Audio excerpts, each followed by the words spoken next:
Bienvenidos y bienvenidas a un nuevo Facebook Live en este ciclo de renta personas naturales años grabado 2020. Yo soy Jenny Aparicio y hoy vamos a responder las preguntas que la ciudadanía ha dejado en nuestras redes sociales acerca de este tema de renta personas naturales y para quienes están obligados a declarar el impuesto.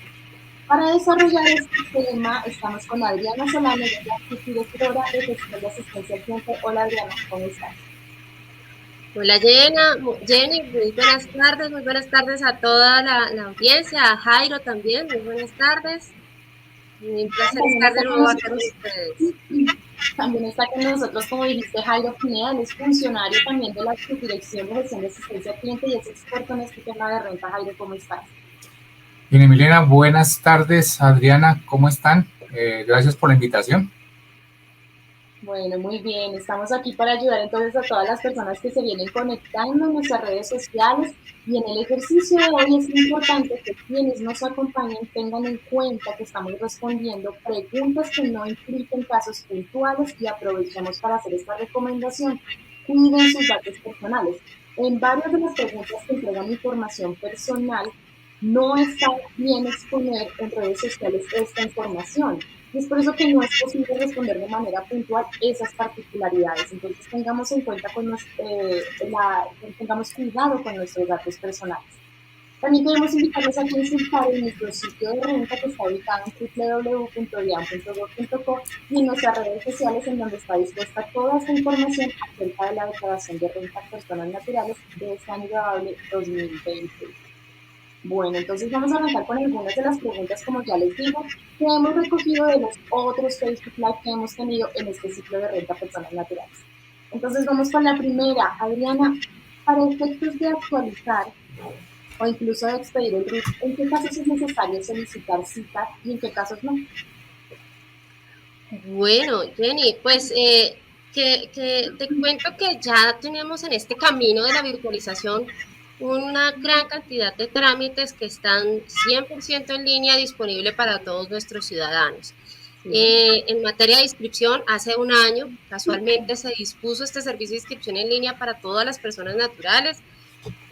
Quizás allí los únicos que no pueden acceder al servicio son los menores de edad y las sucesiones ilíquidas. Por lo demás, las diferentes personas con sus diferentes tipos de documento de identificación pueden adelantar su inscripción a través de este servicio. En materia de actualización, fíjate que también la gran mayoría de los campos del registro único tributario se pueden actualizar en línea, ya sea con o sin firma electrónica.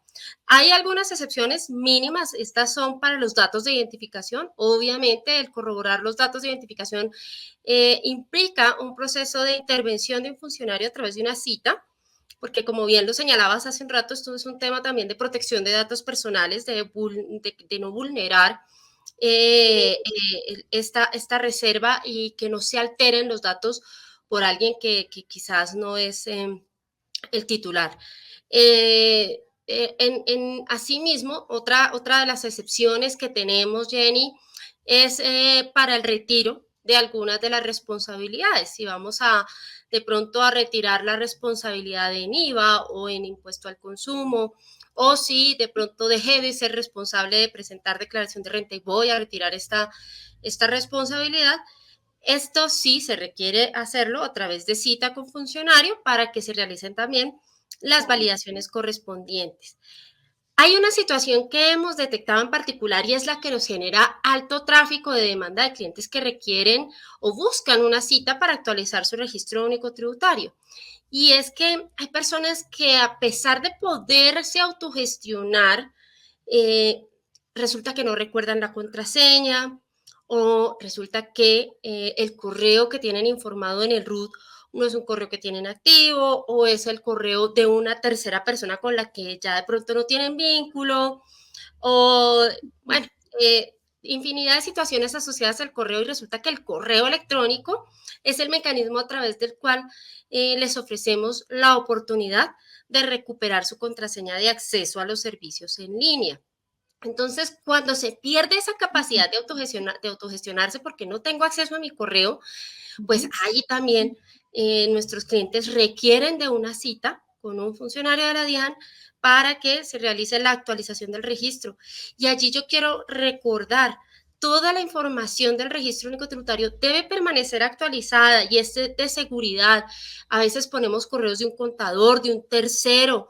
No vulneremos nuestra seguridad. Esta información que está en el RUT goza de reserva y esta es la que también les da la entrada a otros servicios, a otros trámites, a otras obligaciones. Entonces, en la medida en que ustedes den ese permiso o suministren esa contraseña a un tercero, le están otorgando a ese tercero la posibilidad de manejar su información. Entonces, tengan mucho cuidado con el manejo de sus claves y de sus contraseñas. Vale, bien. Gracias, Adriana. Bueno, Jairo, tenemos otra pregunta y es más que una pregunta, es una recomendación. Recomendaciones que podemos darle a nuestros usuarios para utilizar el ayuda renta y no tener el conflicto o cualquier conflicto al ingresar la información. Jenny, cuando uno descarga el programa de ayuda de renta, pues esta es una herramienta que desde su creación hace 17 años, pues se ha venido trabajando en el aplicativo Excel y pues solamente funciona en sistema operativo Windows. Es decir, que para las personas que tienen un Mac, pues no lo pueden utilizar. El programa les abre, pero los botones no se les activan por no contener los macros allí, este Excel que contienen los computadores Mac. Entonces, ya estando en un computador con sistema operativo Windows, una de las primeras recomendaciones es que cuando descarguen el programa y lo vayan a abrir, cerciórense que no tienen ningún archivo en Excel abierto, así sea una hoja en blanco. Una vez ya se cercioran que no hay ningún archivo de Excel abierto, entonces en el enlace donde se descarga el programa para este año, hay 3 archivos en PDF, de los cuales uno de ellos nos muestra cómo se debe configurar el aplicativo Excel. Es decir, hay que habilitar los macros, hay que deshabilitar el sistema de vista protegida, y una vez hecho eso que se dice allí en ese archivo en PDF, ya el Excel ya está listo para que se pueda descargar el programa. Una vez descargado el programa, no debemos pretender, como hacen muchas personas, que quieren ingresar los datos directamente al formulario que se muestra allí en el borrador, y cuando uno hace eso, pues el sistema, el programa le pregunta una contraseña. No, hay que utilizar los botones que están señalados con una mano, con el índice levantado, para efectos de darle clic a esos botones. Se lleva a las secciones de cada una del programa, pero una vez estando, por ejemplo, en el patrimonio, hay que seguir dando clic a los botones donde yo quiero ubicar mi patrimonio, ya sea en efectivo, ya sea en los activos fijos, ya sea inversiones, etcétera, etcétera. Entonces, esas son las recomendaciones para que no les genere problemas el programa de ayuda. Vale, muchísimas gracias. Esperamos que las personas que tienen las dudas acerca de este programa de ayuda a renta les haya servido esta respuesta. Sin embargo, nosotros tenemos otros Facebook Live en donde hemos hablado de esta herramienta y de otras herramientas para que ustedes los consulten en nuestras redes sociales. Otra pregunta, Adriana, si soy pensionado y soy declarante de renta este año y no tengo aún actualizada la actividad 0020 en el RUT, ¿qué debo hacer? Bueno, Jenny, esa es una excelente pregunta. Obviamente, todos sabemos que recientemente estuvo todo este proceso de cambio, que teníamos unos plazos para que las personas actualizaran su RUT con la actividad 0020, los pensionados. Pero es importante precisar que estamos hablando de dos obligaciones diferentes. Una, la del registro único tributario y mantener actualizada su información, y otra, la de declarar. Frente al registro único tributario, si una persona tiene ingresos por pensión, está inscrito en el RUT y aún no tiene informado el código 0020, ¿qué procede? Realizar la actualización cuanto antes. ¿Qué pasa con la declaración de renta? Si estamos hablando de declaración de renta año grabable 2020, que es la que estamos presentando ahorita. Resulta que la actividad 0020 todavía no les aplica para efectos de la declaración. La actividad 0020 nació este año con ocasión de la resolución 114 de diciembre del año pasado. Es decir, que su vigencia es a partir de este año, 2021. Okay. Y como estamos declarando 2020, entonces, pues en la declaración de 2020 debemos incluir el código que para ese momento aplicaba para las pensiones, que es el código 0010. En este código era en el cual incluíamos los ingresos por pensión desde pues de 2000 de año 2020 hacia atrás. Cuando el otro año vayamos a presentar declaración año grabable 2021 y tengamos ingresos por pensión, ahí sí ya se verá reflejada la actividad 0020. Ah, ok. Eso es una... Entonces, para que lo tengan en cuenta. Bueno, Adri, también si un empleado recibe etiquetes de alimentación, los cuales no constituyen ingreso para el trabajador y su salario no supera las 310 VT, que es la unidad de valor tributario, ¿está bien no tener en cuenta la cuantía de dichos tiquetes ni como ingreso no constitutivo de renta? Bueno, Jenny, frente a este tipo de casos, la norma en el artículo 387-1 del Estatuto Tributario nos dice que los pagos que efectúe el empleador a favor de terceras personas, ya sea por concepto de alimentación, por pagos para alimentación del trabajador y su familia en restaurantes, o incluso por concepto de compra de vales de tiquetes para adquisición de alimentos como los que tú me mencionas en la pregunta, resulta que estos son deducibles para el empleador y no constituyen ingreso para el trabajador. Contrario a esto, sí constituyen un ingreso para el tercero que está prestando el servicio, por ejemplo, de restaurante, y ese ingreso va a estar sometido a la retención en la fuente siempre y cuando los ingresos del trabajador no superen los 310 VTs que tú me mencionas en la pregunta.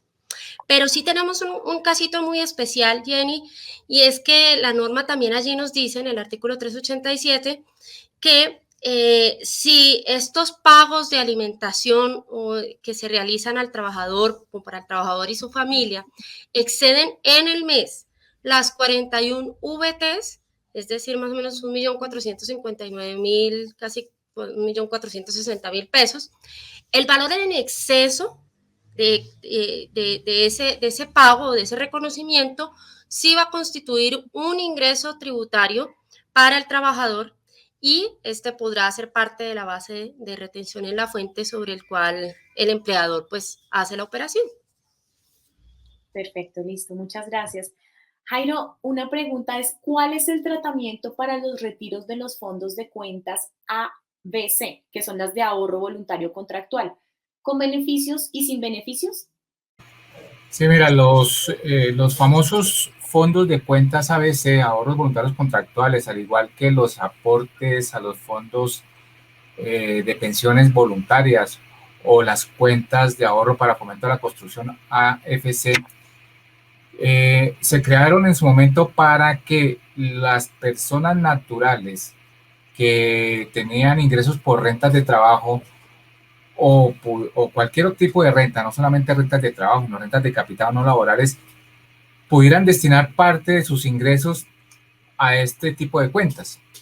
Entonces, ¿cuál es el requisito? Primero, cuando yo destino parte de mi ingreso tributario a este tipo de cuentas, ABC, AFC o Fondo Voluntario de Pensiones, pues yo en ese año en que hago los aportes obtengo un beneficio tributario, y es que los aportes que hago durante el año con una limitante del 30% del ingreso tributario o inclusive hasta 3.800 VTs, que es el tope máximo, son 135.307.000 pesos, eso se va como renta exenta, es decir, hay un beneficio tributario.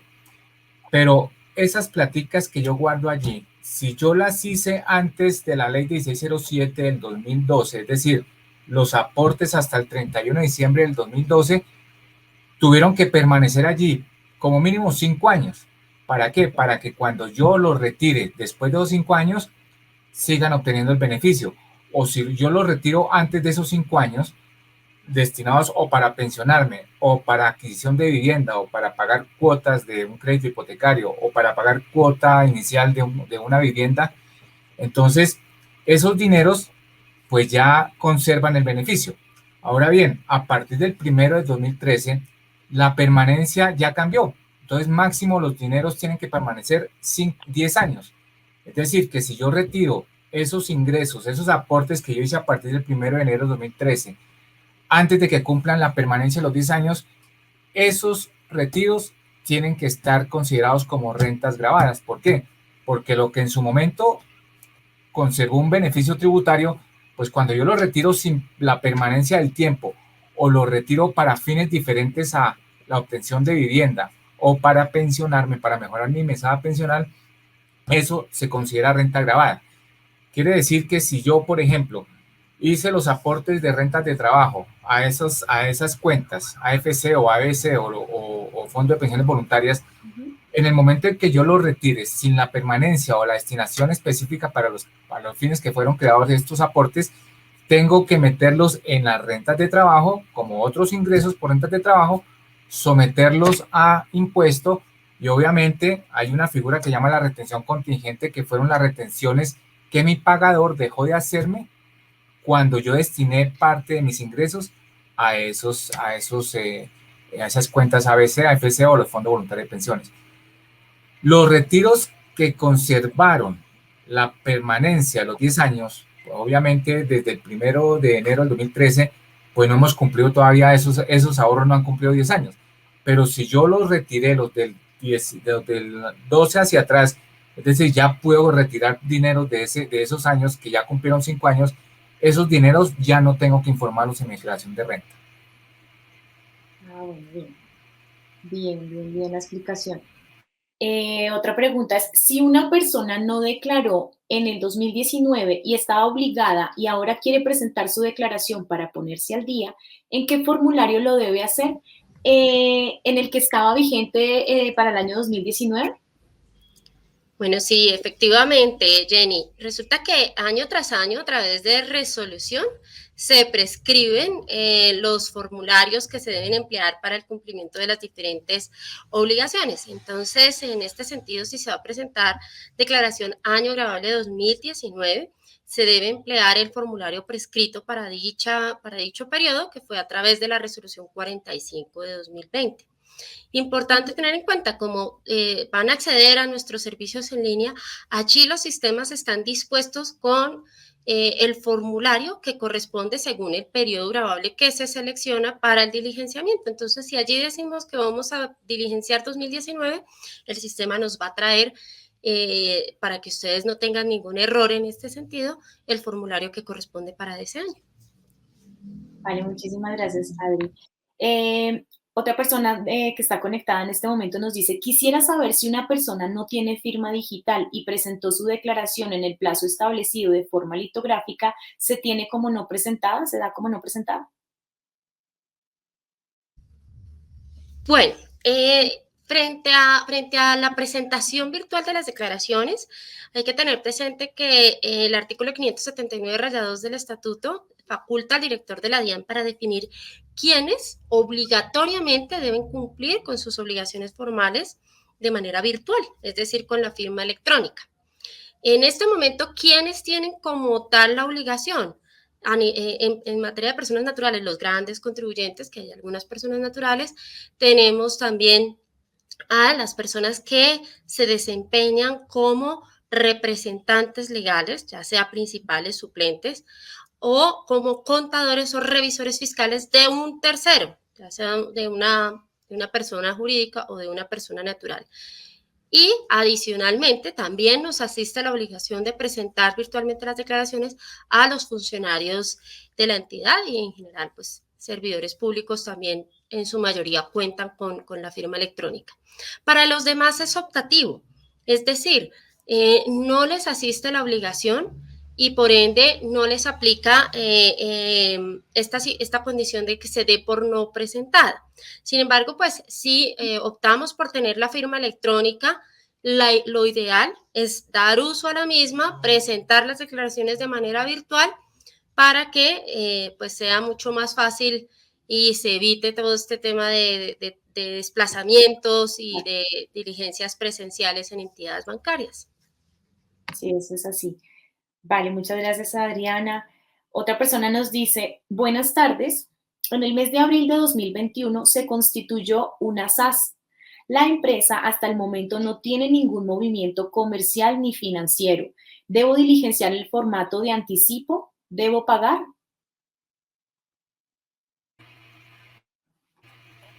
Bueno, Jenny, mira, cuando se crea una sociedad o una persona jurídica en general así no tenga operaciones, debe entenderse que esta sociedad se constituyó con un patrimonio.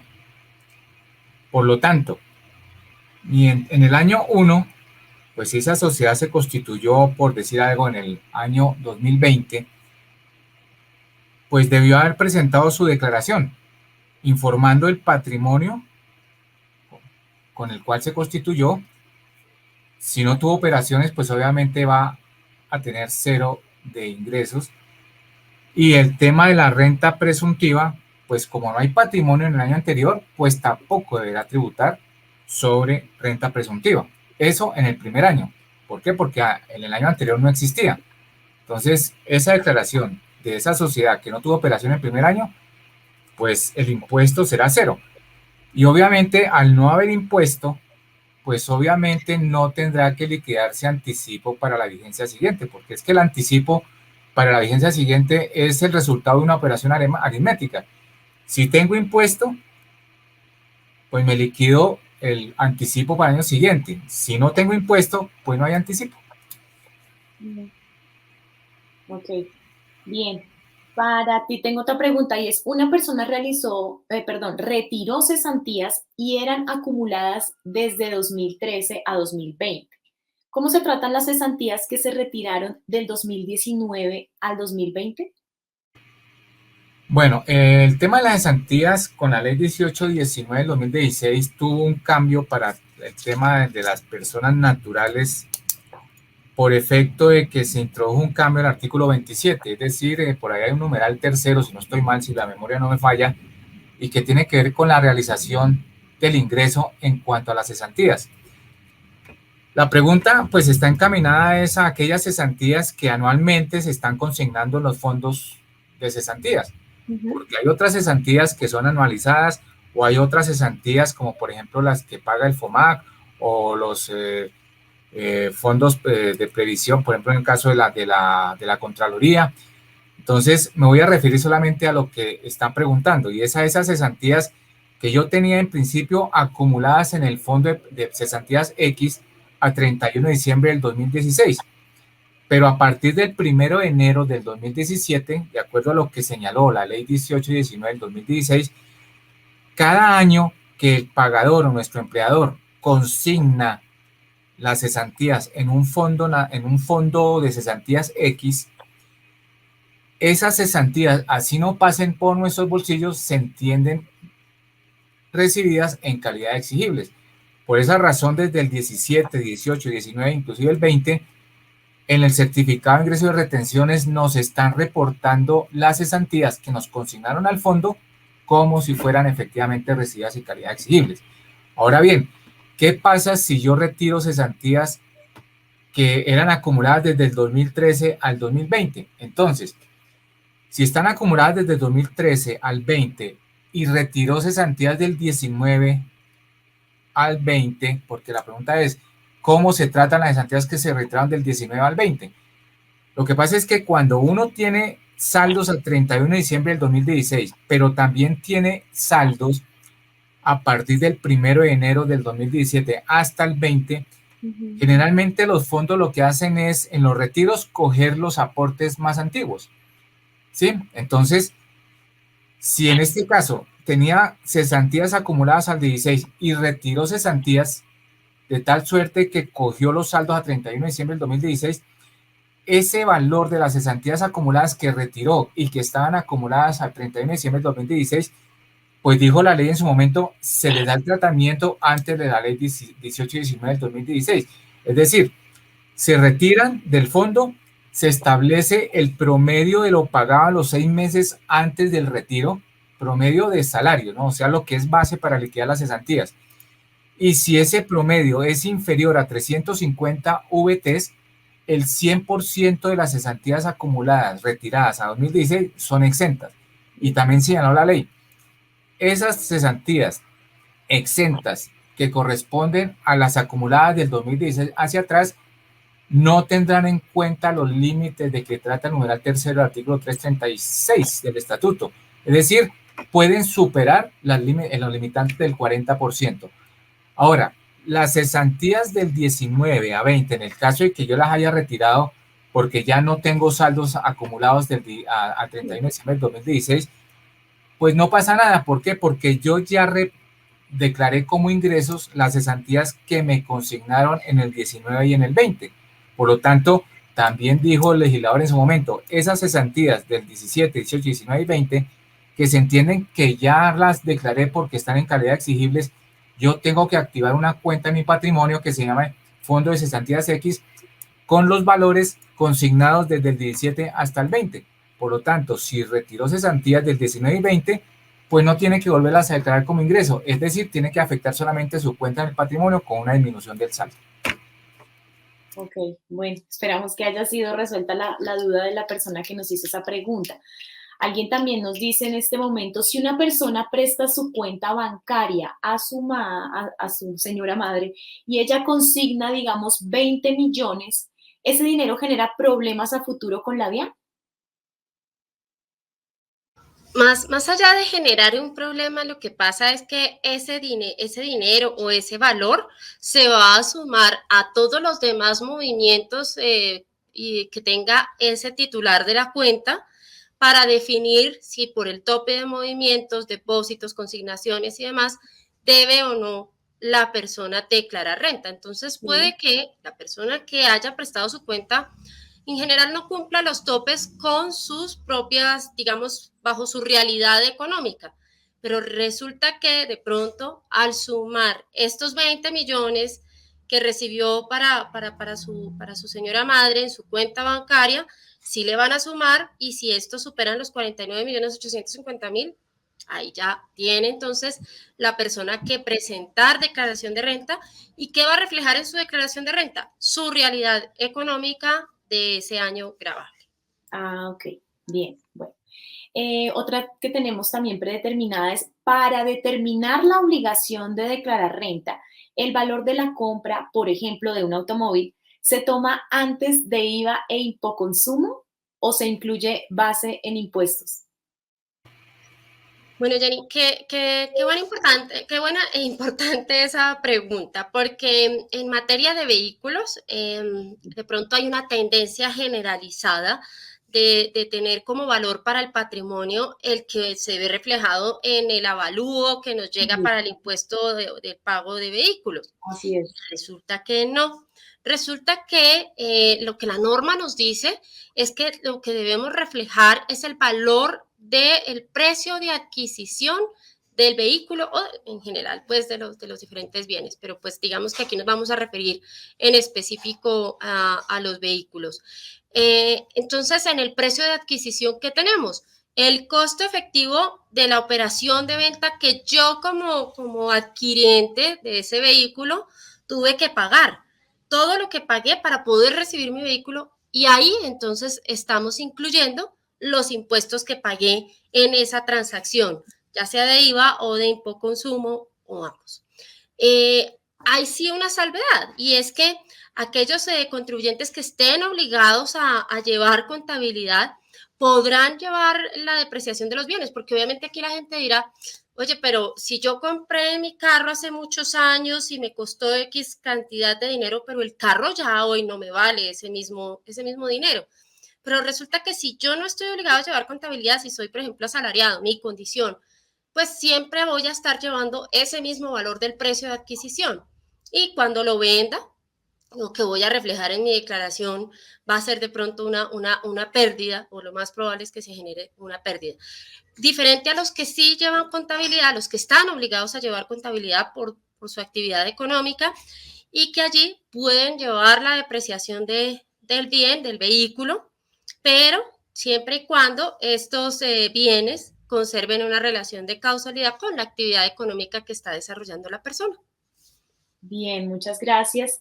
Esperamos que haya sido resuelta esta pregunta y les recordamos a las personas que están ingresando a este Facebook Live que hoy estamos respondiendo a todas las preguntas que tengan acerca de declaración de renta año grabable 2020.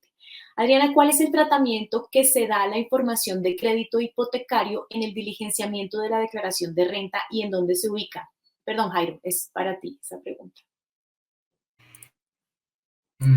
Jenny, bueno, el tema de los créditos hipotecarios hay que partirlos en dos cosas. Primero, el crédito como tal, pues sufre un desembolso y lo que yo pagué durante el año, hay una disminución del capital.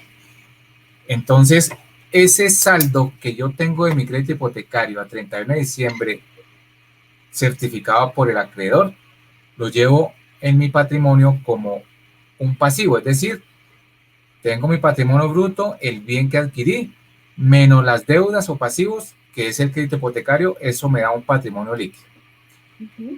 ¿Qué pasa con todo lo que yo pagué durante el año grabable 2020? Capital más intereses. Resulta que esos intereses, de acuerdo al artículo 119 del estatuto, pues yo lo puedo llevar como deducción imputable, es decir, son beneficios en el sentido en que así no tengan relación de causalidad con la obtención del ingreso, pues la ley me otorga ese beneficio, sobre el cual yo puedo disminuir, utilizando ese beneficio, yo puedo disminuir mi ingreso para efectos de bajar la base para tributar. Sí. Estos intereses, pues obviamente hay una limitante que corresponden anualmente a 1.200 VTs.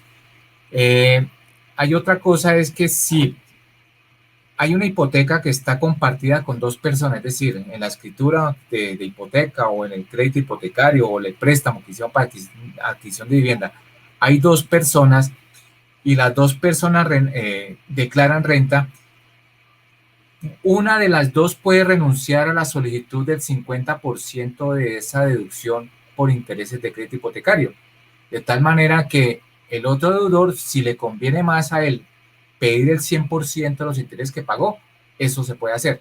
Porque cuando hay dos personas que las dos declaran, y es por ejemplo una sociedad conyugal vigente o una, a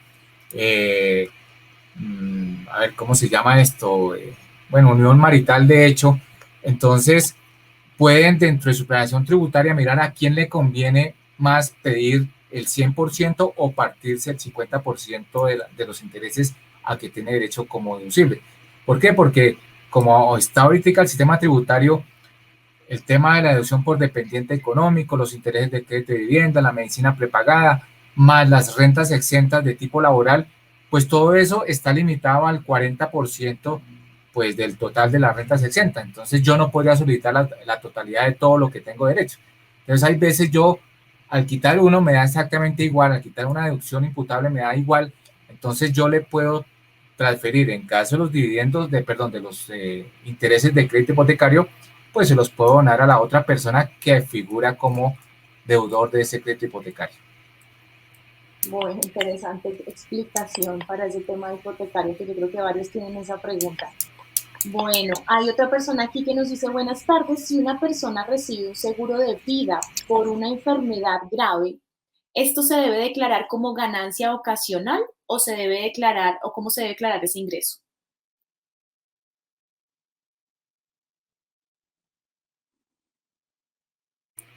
Los seguros de vida, desde la ley 1943, se deben declarar como ganancia ocasional. Pero ojo, esa ganancia ocasional por seguros de vida tiene una limitante. Y es decir, que si yo, por ejemplo, recibo un seguro de vida por 500 millones de pesos, pues solamente está exento de pago por ganancia ocasional las primeras 12.500 VTs, es decir, 445 millones 88 mil pesos. Entonces, para la pregunta concreta, una respuesta concreta. Se va por ganancia ocasional, pero hay una limitante de exención hasta 12.500 VTs. Perfecto, gracias. ¿Un menor al que le fue escriturado un bien inmueble debe declarar renta? Adriana. Bueno, Jenny, allí pues hay que tener en cuenta que si al sumar los valores de los bienes que tenga el menor a su nombre o que estén a nombre del menor y los demás elementos del patrimonio, porque también hay menores a quienes les abren una cuenta bancaria, entonces allá hay un dinero y esos saldos pues también hacen parte del patrimonio. Entonces, sí, al sumar ese valor de ese bien, los saldos en cuenta bancaria y demás otros elementos que tenga de pronto el menor en su patrimonio suman más de 160.232.000, deberá declarar. Aquí rige los topes tanto para los menores como para los demás personas, ciudadanos y los residentes y no residentes. ¿Qué pasa en este caso cuando un menor tiene que cumplir deberes formales? Que de acuerdo con el artículo 572 del Estatuto Tributario, quien debe cumplir el deber formal a nombre del menor o quien debe suscribir las declaraciones a nombre del menor va a ser el padre del menor, que a su vez deberá, obviamente, reflejarse esta información en el registro único tributario, porque para que el menor declare, deberá estar inscrito en el RUT, y al inscribirse en el RUT, pues vamos a tener en la hoja de representación del menor la información de al menos uno de sus padres.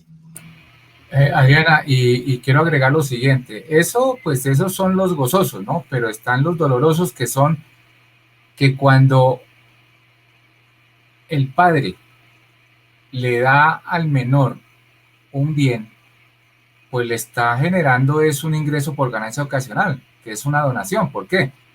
Porque existe la figura jurídica, que es el acto jurídico, que es la donación en inter vivo, es decir, son actos que así no haya plata de por medio, pues le asignaron un bien a un menor de edad. En este país, y yo creo que en cualquier otro país, ¿cómo se justifica un incremento patrimonial? O se justifica con ingresos o con pasivos, con deudas. Entonces, aquí ponen a tributar al menor y a pagar de pronto un impuesto sobre ganancia ocasional por ponerlo a declarar y por transferirle bienes a nombre de ese menor de edad. Bien, muchas gracias a los dos. Nos pregunta una persona en nuestra señal de YouTube respecto al límite en las consignaciones para declarar. Para determinar este tope se debe sumar los ingresos brutos y los CDT con sus renovaciones que se hagan durante el año, o se cuentan aparte. Esto va aparte. Bueno, una cosa son los ingresos y otra cosa son los movimientos en cuentas bancarias. Y ese tope de movimiento sí nos incluye todo lo que sea depósito o ingreso a la cuenta. Ahí sí vamos a utilizar el mismo término. O sea, todo lo que me ingrese a mí a una cuenta bancaria o a un CDT, esto sí hace parte pues de los movimientos. Aquí hay que tener cuidado o tener salvedad con el tema de la renovación de los CDTs. Ahí ya es lo que cuenta es ese valor inicial.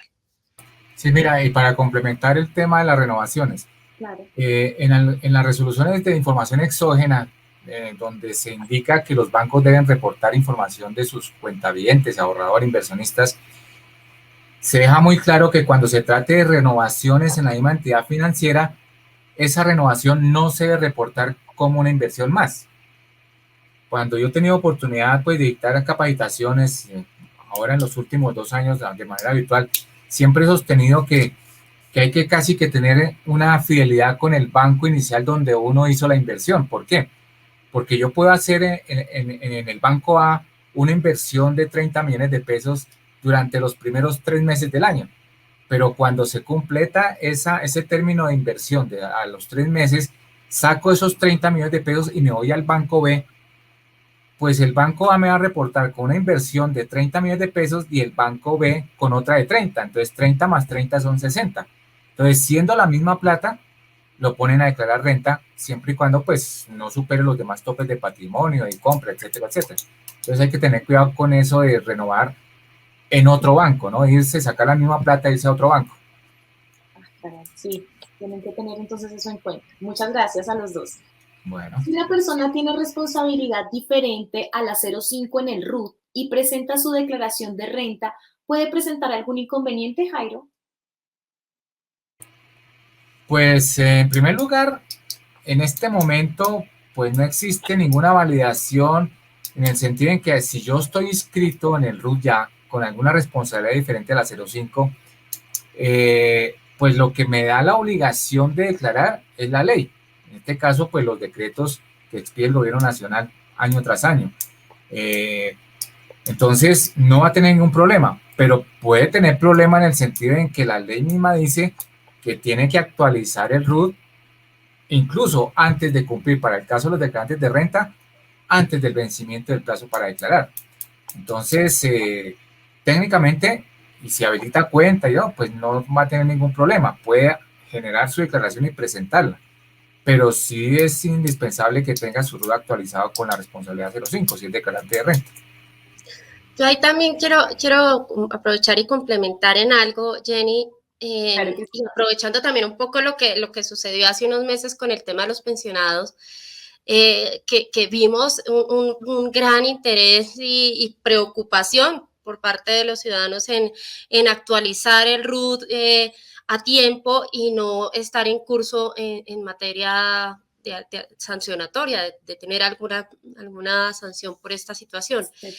Y fíjense que estas sanciones por no actualizar el RUT aplica para todo esto. O sea, para el correo electrónico, para la actividad económica, para la dirección. Y lo que, por ejemplo, nos mencionaba ahorita Jairo, la norma nos dice, debo inscribirme cuando, antes del cumplimiento de la obligación. Y si no lo hago, hay una sanción. Debo actualizar el RUT cuando, a más tardar, al mes siguiente, al hecho en que se genera la actualización. Es decir, si yo me cambié de domicilio, pues a más tardar dentro del mes siguiente tengo que cambiar mi domicilio en el RUT. Y así lo mismo con las actividades, con el correo electrónico y con la demás información. Entonces, por eso es tan importante que mantengan su información del registro único tributario actualizada. Sí, es correcto. Bueno, en Facebook nos preguntan, hay un montón de preguntas en todas las redes, qué impresionante, pero bueno, vamos a tratar de hacerlo en este tiempo que nos queda, de responderles a la mayor cantidad de personas. Tenemos en Facebook una que nos dice, para colocar la responsabilidad de declarante de renta, ¿se debe pedir cita o se puede actualizar por la app? En caso de requerir cita y no conseguirla antes del vencimiento, ¿puedo presentar la declaración y luego actualizar el RUT? Bueno, esto va muy conectado con lo que acabamos de conversar, Jenny. Efectivamente, se puede actualizar en línea en este momento a través de los servicios en nuestra página web. A través de nuestra APP, el servicio de actualización ya mucho más amplio, de mayor información, lo vamos a tener disponible finalizando este año. En este momento, desde la APP solamente pueden actualizar información de ubicación, teléfono y correo electrónico. Entonces, puede realizarlo sin requerirse cita, con o sin firma electrónica, puede realizar la actualización de su responsabilidad en el RUT. Si lo que sucede es que de pronto no recuerda su contraseña y no se puede autogestionar, y sí va a requerir de cita. Si no la logra, pues el ideal es que lo haga antes de presentar su declaración. También tenemos, si llega el día del vencimiento, tenemos un protocolo especial para las personas que en el día del vencimiento requieren actualizar el registro único tributario, y para ellos aplicamos un protocolo especial de atención a través de las líneas de nuestro contact center de la DIAN. Y pues si definitivamente no logró comunicarse, no logró la cita, no se logró autogestionar, pues como lo decía Jairo, presentar la declaración, diligenciando el formulario, el sistema no le va a validar que tenga o no en ese momento la responsabilidad 05, pero sí el ideal es que tengas actualizado el RUT. Bien. Al diligenciar el formulario 210, ¿ya no valida el 40% de rentas exentas permitidas? Cuando yo tengo ya mi declaración diligenciada por el programa de ayuda, entonces, cuando voy a pasar los datos de ese borrador que me genera el programa de ayuda o puede ser otra herramienta, no necesariamente tiene que ser el programa de ayuda de la DIAN, otra herramienta X, yo puedo coger ese borrador, ingresar al servicio de licenciamiento, habilitando cuenta, etcétera, etcétera. Y lo primero que tengo que hacer es cuando yo tengo, me refiero solamente a los valores que conforman la cédula general, es decir, estoy hablando de rentas de trabajo, honorarios, de capital y no laborales. Esto no va a pasar con las rentas con las cédulas de pensiones, dividendos y participaciones. Allí no importa el orden en que nosotros metamos la información. ¿Por qué? Porque la limitante solamente se presenta respecto de las rentas que conforman la cédula general.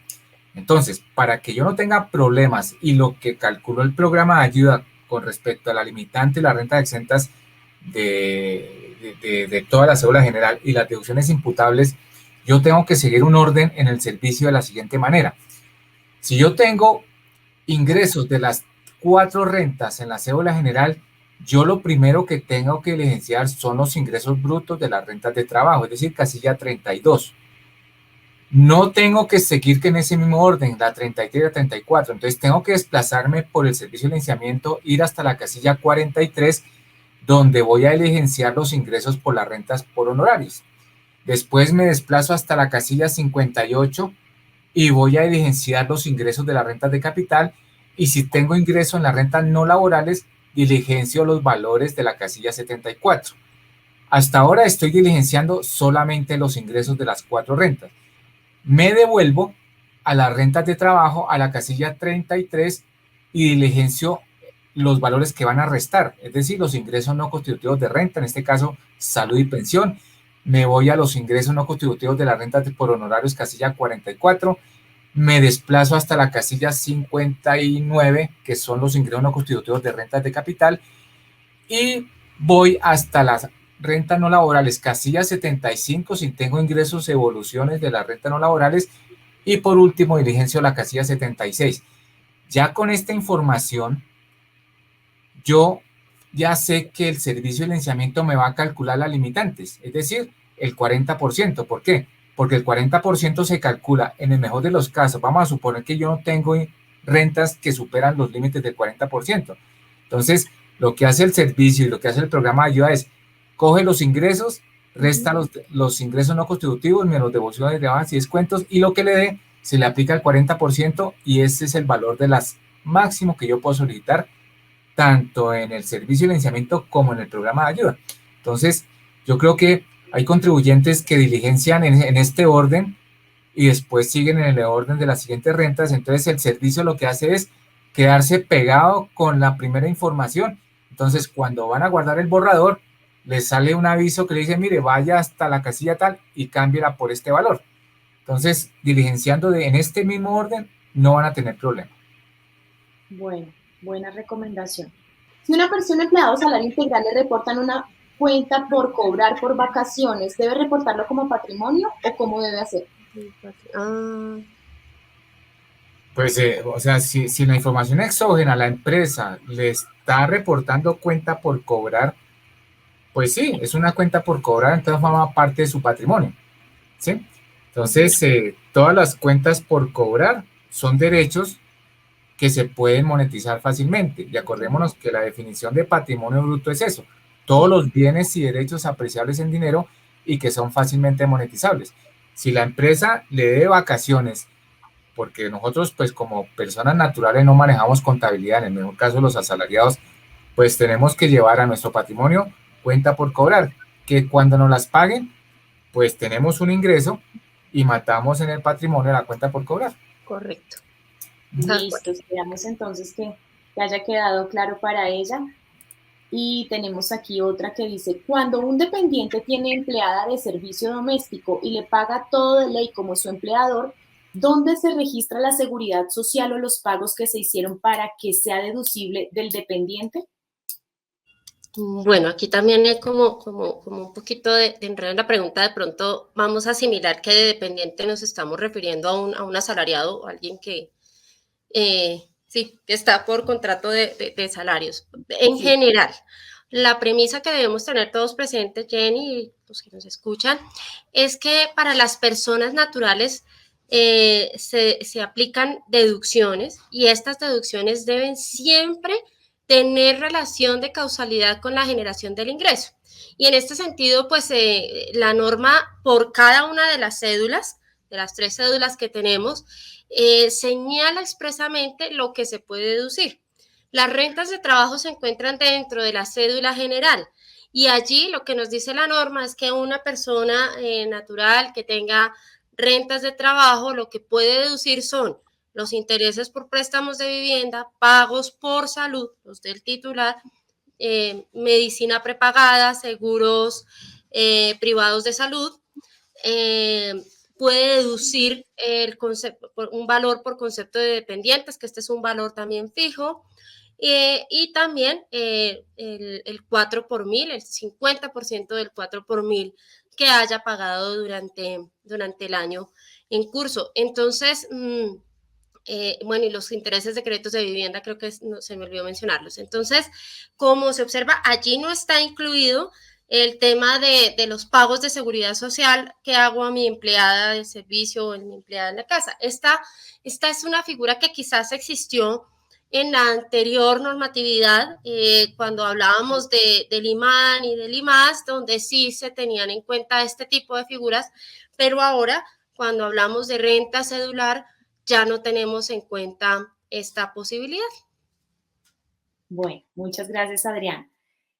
Nos preguntan en YouTube, si estoy registrada en el régimen simple tributario, pero los ingresos los obtuve por rentas de trabajo únicamente, ¿debo realizar la declaración anual?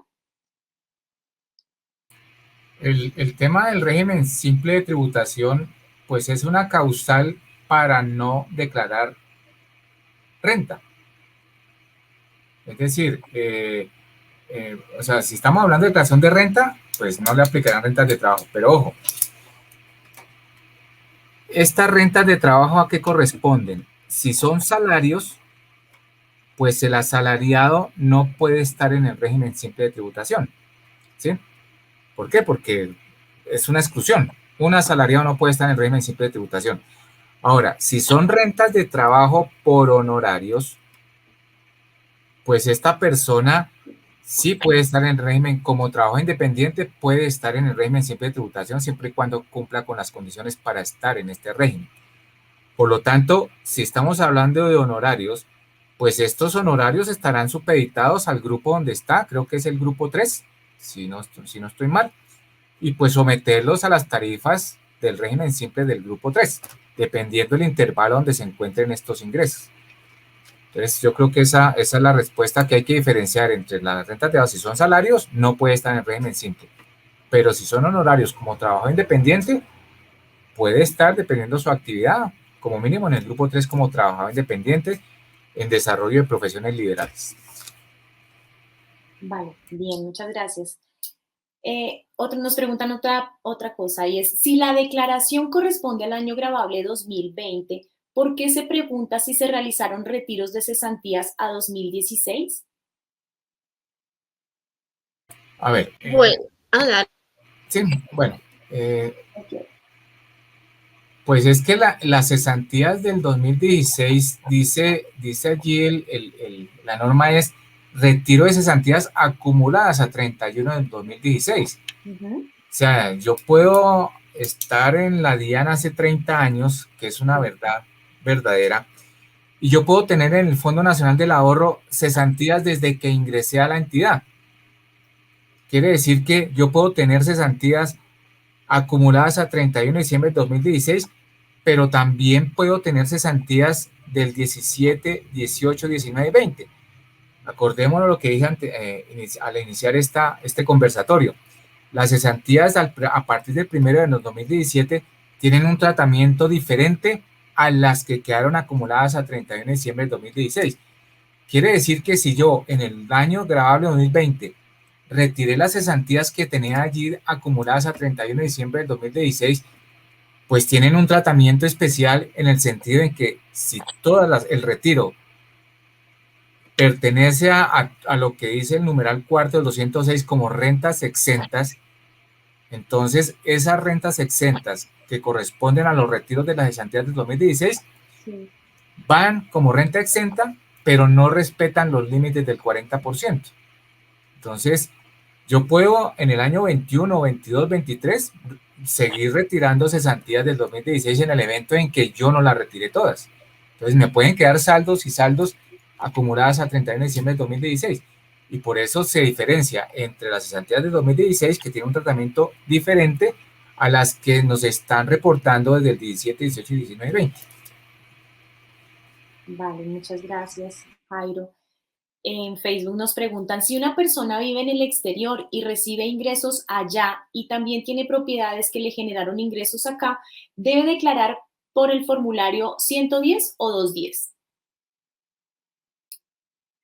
Bueno, mira, perdón Adriana, las personas naturales que residen en el exterior primero tienen que hacer un ejercicio y es analizar lo que contiene el artículo 10º del estatuto. Es decir, que así vivan en el exterior hace 20 años, pues ellos pueden tener la condición de residentes fiscales en Colombia. Entonces lo que tienen que hacer es el ejercicio de mirar, bueno, llevan 8 años por fuera, es decir, no permanecieron aquí 183 días o más en Colombia, quiere decir que viven afuera, pero siendo residente en el exterior físicamente, si tienen ingresos en Colombia y tienen ingresos en el exterior, tienen que sumar el ingreso obtenido en Colombia con el ingreso obtenido en el exterior. Si el 50% o más del total de los ingresos corresponden a los ingresos del exterior, listo, no son residentes fiscales en Colombia. Por lo tanto, esos ingresos que obtiene aquí en Colombia deben estar sometidos, para no ser declarante de renta, tienen que estar sometidos a los conceptos de que tratan los artículos 407, 408 y 409 del estatuto. Un ejemplo, vive hace 8 años por fuera de Colombia, tiene un apartamento aquí en Colombia que le está generando una renta por arrendamientos. Resulta que para que esta persona sin residencia fiscal no declare renta aquí en Colombia, pues la persona que tomó en arriendo ese apartamento tiene que practicarle una retención sobre esos pagos que le hace a título de arriendo o cánones de arrendamiento, una retención del 20%. ¿Para qué? Para que no tenga que declarar esta persona que tiene ingresos aquí y tiene un patrimonio aquí en Colombia, pero su residencia fiscal está por fuera.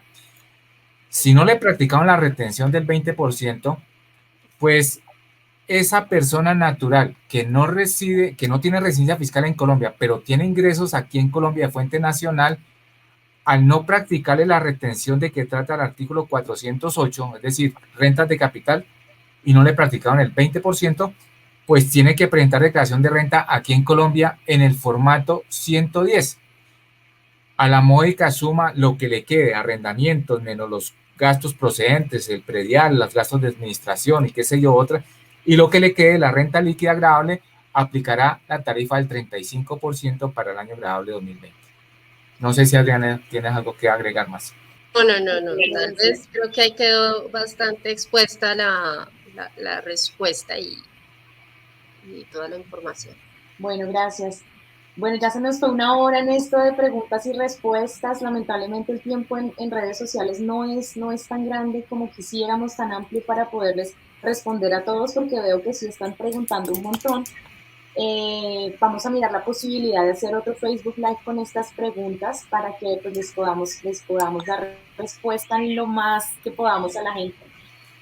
No se preocupen que algunas de sus respuestas van a ser respondidas, algunas de sus preguntas van a ser respondidas por nosotros mismos y los invitamos a que vean los Facebook Live anteriores porque allí también tenemos información de muchas de las preguntas que nos están haciendo, que estoy viendo que tienen firma electrónica, que están preguntando por RUT, recuperación de contraseña.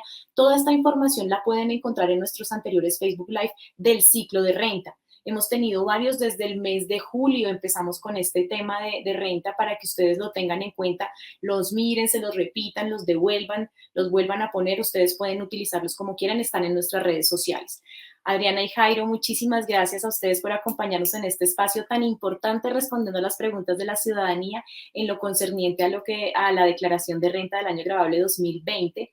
Y recuerden que con ayuda de los servicios digitales será más fácil presentar por sí mismos la declaración de renta. Estos los encuentran en nuestro micrositio Apréndelo en un DIAN por 3 e ingresando por www.dian.gov.co y toda la información general de renta está en nuestro micrositio de renta, también allí en nuestra página de la DIAN. Tengan en cuenta algo muy importante y es que en la página web también pueden validar los correos que les llegan de la DIAN. Eso es un tema de ciberseguridad en el que tienen que tener especial cuidado. Porque recuerden que en los correos de la DIAN no llevan faltas de ortografía, ni tienen información amenazante, ni asuntos de máxima alerta. Entonces, para que estén pilas con eso. Recuerden que además de nuestra página web y del canal de YouTube, la entidad ha dispuesto esta información y toda la demás información que les acabo de decir en nuestras redes sociales. Estamos en Facebook, en Twitter, en Instagram y en LinkedIn para que le echen un ojito. Y gracias a todo el público que estuvo hoy en todas nuestras redes sociales. Los esperamos en el próximo Facebook Live y hasta pronto. Hasta luego, muchas gracias. Hasta luego, muchísimas gracias. Feliz tarde. Y a todos los que estuvieron. Hola y bienvenido a Apréndelo en un DIAN por 3. En esta oportunidad te vamos a contar los pasos que debes seguir para hacer tu declaración de renta como persona natural desde el portal de la DIAN. Ingresa a www.dian.gov.co, ubica el menú transaccional y haz clic sobre la opción Usuario registrado. Como usuario registrado, deberás diligenciar tu información. Cuando llenes todos los campos, debes hacer clic en el botón Ingresar. Cuando ingreses, ubica la opción Diligenciar y presentar formulario 210. Selecciona el año grabable 2019 y en la opción Nuevo podrás iniciar el proceso de registro de tu declaración de renta. Responde, según tu caso, cada una de las preguntas que te hará la plataforma. Cuando termines, ubica en la esquina inferior derecha un botón naranja con el icono más. Haz un clic en él y otro en la opción Guardar. Después de guardar el documento, recuerda que debes firmar tu declaración de renta. Si tienes firma digital habilitada, haz un clic en el botón Firmar y luego otro en el botón Autorizar. En ese momento se abrirá la opción Generar código electrónico para que hagas clic. Lo que sigue es abrir tu correo electrónico registrado ante la DIAN. Copia y pega el código que se te ha enviado al buzón. Después ingresa la contraseña que protege tu firma electrónica. Al finalizar el proceso de la firma electrónica, presiona el botón naranja y aparecerá la opción Presentar. Haz clic de nuevo. Si no tienes firma electrónica, selecciona la opción PDF e imprime 2 copias en una impresora láser. Ten en cuenta que también debes llevar una fotocopia del RUT y tu cédula de ciudadanía para hacer la presentación y, si corresponde, el pago en una entidad bancaria autorizada.